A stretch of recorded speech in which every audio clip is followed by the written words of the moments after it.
Pas de passage de témoin en apesanteur. 3 astronautes américains et un Allemand se sont envolés mercredi soir pour une mission de 6 mois en orbite dans la Station spatiale internationale, un décollage plusieurs fois repoussé qui devait initialement avoir lieu il y a 10 jours.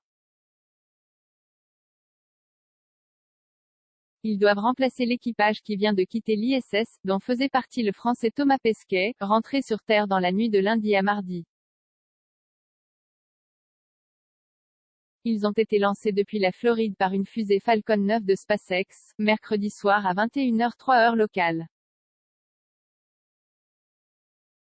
Leur capsule Dragon doit ensuite s'amarrer à la station jeudi à 19h10. Leur décollage a été salué par des applaudissements nourris dans la salle de contrôle de SpaceX.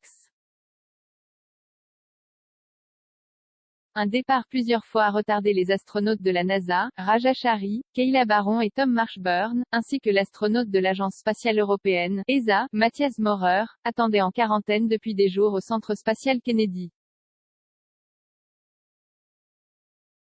Il devait initialement partir fin octobre mais le décollage a plusieurs fois été retardé, notamment à cause de la météo, puis d'un « problème de santé mineur » chez l'un des astronautes, sur lequel la NASA n'a pas fourni plus de détails.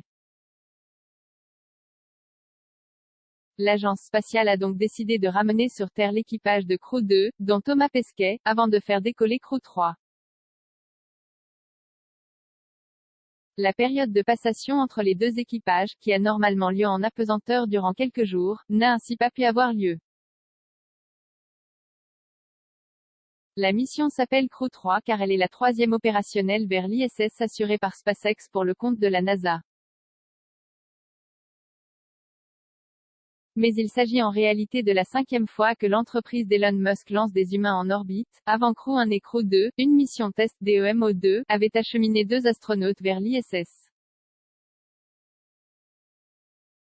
Et en septembre, SpaceX a également lancé 4 touristes pour 3 jours dans l'espace, indépendamment de la NASA. Thomas Pesquet en pleine forme en Allemagne pour sa part. L'astronaute français Thomas Pesquet est, en pleine forme, après son retour sur Terre à l'issue de sa 2e mission spatiale, s'est félicité jeudi Philippe Baptiste, à la tête du Centre national d'études spatiales, CNES, sur BFM Business.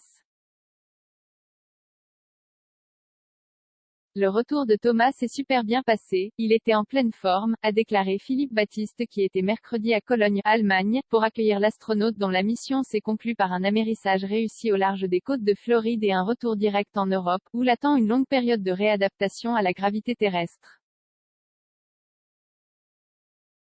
9 commentaires, un partage, partagé sur Messenger, partagé sur Facebook, partagé sur Twitter, partagé sur Flipboard, partagé sur Pinterest, partagé sur LinkedIn, envoyé par mail, sauvegarder une faute, imprimé.